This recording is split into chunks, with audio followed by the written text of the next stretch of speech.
Mesdames, messieurs, bonsoir. Vous avez préféré dormir plutôt que regarder la NBA cette semaine? Il n'y a pas de souci, je suis là pour ça et on part sur le récap de la troisième semaine.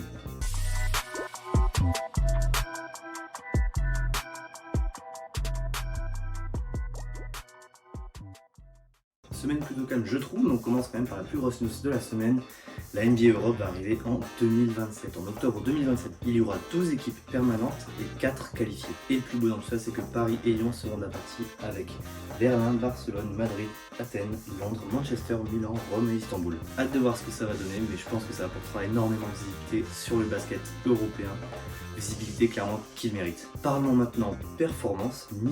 Donovan Mitchell était en feu clairement face aux Sixers avec 46 points marqués. Mais le plus intéressant, ça reste clairement Nikola Jokic face au Heat avec 33 points, 15 rebonds et 16 passes décisives. Luka Doncic aussi est impressionnant, il rejoint Will Chamberlain et fait partie des deux joueurs qui ont marqué 200 points en seulement 5 matchs. Ça fait tout simplement 40 points minimum par match. On peut dire qu'il est sur une saison pour l'instant de calibre MVP, même s'il a manqué 2 matchs la semaine dernière. Et on finit avec deux Français, Wembanyama forcément pour commencer, qui claque un double-double impressionnant face aux Pels de 18 points, 18 rebonds. Mais le Français qui aurait le plus brillé cette semaine, c'est Rudy Gobert qui gagne son duel face à Domantas Sabonis avec 19 points, 12 rebonds et 5 contre. On a fini par les statistiques, on va maintenant parler de Cooper Flag qui clairement est en détresse. On l'a vu dans une interview de fin de match, il disait qu'il n'avait jamais autant perdu de sa vie, il savait presque les larmes aux yeux. On voit clairement qu'il est mal entouré au Mavs, qu'il a personne pour le servir, pour le mettre à l'aise. C'est clairement un potentiel gâché quand on voit ce qu'il faisait les années précédentes à l'université ou au lycée. Les Spurs, eux, se portent bien avec De'Aaron Fox qui rechausse les chaussures.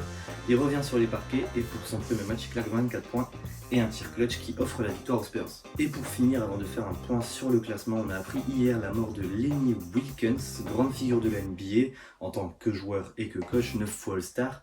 Il est l'un des meilleurs passeurs de la NBA, il est l'un des meilleurs coachs également de la NBA, il a l'un des plus gros pourcentages de victoires et l'un des plus gros nombres également de victoires. Sa mort laisse clairement un trou dans la NBA, mais son empreinte, elle restera à tout jamais.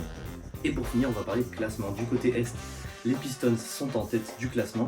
Oui, ça n'était pas arrivé depuis 2005, mais ils sont bien en train de dominer la conférence Est. Mais attention, suivi quand même de près des Cavaliers et des Knicks. Top 3 surprenant, mais beaucoup moins que le fond du panier, composé des Pacers, des Wizards et des horribles Brooklyn Nets. Côté Ouest, c'est bien entendu le Thunder d'OKC qui domine, suivi de très près des Spurs et ensuite des Nuggets et des Lakers à égalité. Et pour le bas de classement, on retrouve les énervants Mavericks et Pelicans, suivi des Kings et des Clippers. Classement qui évolue au fil des semaines et qui pour une fois est très serré et laisse du suspense par rapport aux précédentes années du côté Ouest et Est surtout, ça fait plaisir. Si la vidéo vous a plu, n'hésitez pas à liker, vous abonner et nous on se retrouve bientôt pour une prochaine vidéo.